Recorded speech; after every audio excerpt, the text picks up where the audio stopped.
Magus, web novel, Chapter 465, Impossible Magic Part 3. Dozens of her minions had died to buy her time, but it had been worth it. She completed an array that sealed light magic in a space of 33 feet, radius around the mad professor, turning both his swords and shields into fireflies. "Let's see who is the one-trick pony now," she said with a smug expression while watching the carpenters surround him. "I'm going to retrieve my body. Kill him at all costs. Overload your bodies with mana and self-destruct, if you have to." Hessie sent the telepathic order and walked away from the dungeon. After regaining her cool, she had realized that it was pointless to play by her opponent's rules. He was alone in her house. The only thing she needed to win was to play it smart. Skill and preparation could kill even the strongest genius. Manohar couldn't agree more with her. It was the reason why only one among the spells he had prepared was based on the light element. Too bad none of them could deal with his current predicament. "I hate arrays," Manohar inwardly griped as he dodged bone claws the size of a great sword coming from every side. "They may be slow-ass, but one of them is enough to turn tables. Life is so unfair." So whined the man blessed by endless talent, a bright purple mana core, and an unlimited research budget. The mad professor was still alive only thanks to the Mage Knight Full Guard spell, which left him with no blind spots, and Marth's strict training schedule to force Manohar to stay out of his lab long enough to clean his mess. Together with his stubbornness, they allowed him to only sustain flesh wounds while weaving the Tier 5 spell he was in desperate need of. He wasn't like Lith, he couldn't turn off his pain receptors, nor use silent magic. Manohar could only perform movements small enough to not disrupt his hand signs, with a rhythm that let him not stutter a single magic word. All while the carpenters sealed off the space around him by the second. One of the creatures stabbed the professor's left shoulder, leaving a gaping hole the size of a muffin and made his arm fall lifeless by his side. Manohar snarled the next magic word like it was a curse, gritting his teeth for less than a heartbeat before finishing the chant. Unluckily, it was too late. Not only did the claw went through and through, causing major bleeding, but it also stopped Manohar's movements long enough for its companions to pile up on the helpless human. A carpenter grabbed Manohar's right arm, crushing it like a twig.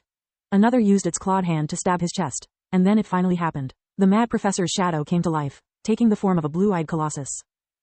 It was over 3 meters tall, 10 feet, with a spiky back like an urchin and slender arms that almost reached the ground.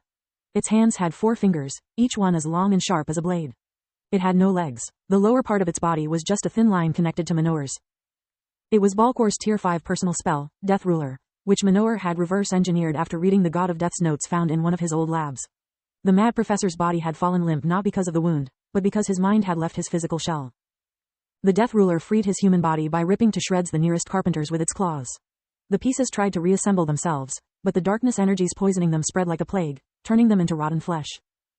After that, the Shadow Colossus struck at the ground. Black vines sprouted from the point of impact, eating the energies which composed the array and his enemies alike. The Death Ruler didn't stop his rampage, growing in size with each fallen enemy. Their vitality wasn't destroyed, but stored for later use. The moment the array crumbled, Manohar's human body was showered with the life force equivalent of a small platoon. Light magic was unsealed, so his organs and bones could be repaired at the expenses of the carpenters' bodies. The mad professor had no time to eat, he was eager to return to his lab. Dawn Court Branch, outside the city of Othar. Now. There were plenty of reasons why Uriel Diras had developed his own version of Silverwing's hexagram. Lakra's array could selectively negate all of the enemy's spells, but it was far from perfect. The greater its area of effect, the harder it was to keep the 6 elements in perfect harmony. Even in its small, first magic form, it took so much to cast it to make it useless. Also, negating the spell required from its caster to spend as much mana as its target contained. According to Uriel's estimates, between the mana expenditure to keep it active and the amount required to nullify the opponent's spells, his energy reserves would deplete faster than his enemies'. It would take him barely a minute to run out of mana, and one-on-one at that. Against multiple enemies, it would be more than suicidal, akin to madness. Uriel's hexagram, instead, could only negate 1 spell per element, and the mana would be stored rather than countered. The accumulated energies could be unleashed at will to trigger a powerful gravity field. Silverwing's hexagram-heavy requirements made it useless even for Lith, unless he knew in advance that he would face a single opponent in an enclosed space with no way out or external interferences, of course. Even with all the aforementioned conditions met, it wasn't as easy as he made it seem to the audience. The sheer focus required to keep all the 6 elements perfectly balanced over the whole arena while keeping invigoration active, prevented him from moving a single step.